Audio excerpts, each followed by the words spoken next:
Hello అండి. ఈరోజు మీకోసం ఒక అద్భుతమైన నీతి కథ తీసుకువచ్చాం.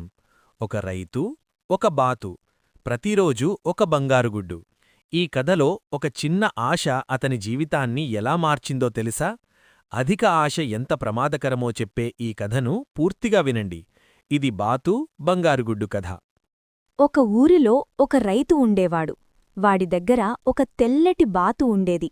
ఆ బాతు ప్రతిరోజూ ఒక బంగారు గుడ్డు పెట్టేది. ఆ బంగారు గుడ్డును అమ్ముకుని రైతు మంచి డబ్బు సంపాదించేవాడు. అలా కొద్ది రోజులకే అతడు ధనవంతుడయ్యాడు. మొదట్లో రైతు చాలా సంతోషంగా ఉండేవాడు.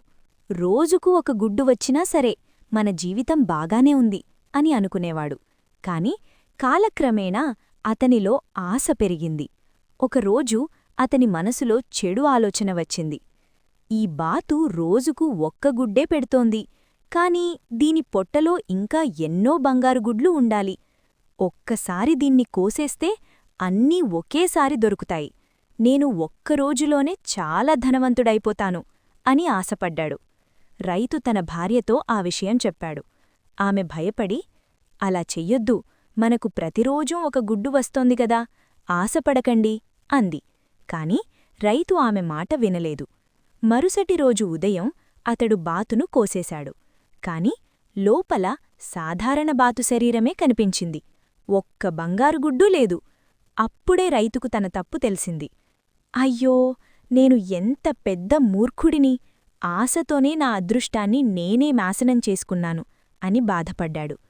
ఇప్పటికే ఆలస్యమైపోయింది. ఇక బంగారు గుడ్లు రావు. రైతు మళ్లీ పేదవాడిగా మారిపోయాడు. అతడు జీవితాంతం తన ఆశపాటును గుర్తుచేసుకుంటూ బాధపడుతూ జీవించాడు. ఈ కథలోని నీతి, అధిక ఆశ మనిషిని నాశనం చేస్తుంది. ఉన్నదానితో సంతోషంగా ఉండడం మంచిది. ఈ కథ మీకు నచ్చిందా? రైతు చేసిన తప్పు మనం ఎప్పుడూ చేయకూడదు కదా. అధిక ఆశ మనల్ని నాశనం చేస్తుంది. ఉన్నదానితో సంతోషంగా ఉండడం నేర్చుకుందాం. ఈ కథ మీకు నచ్చితే వీడియోకి లైక్ చేయండి. మా ఛానల్ను సబ్స్క్రైబ్ చేయండి.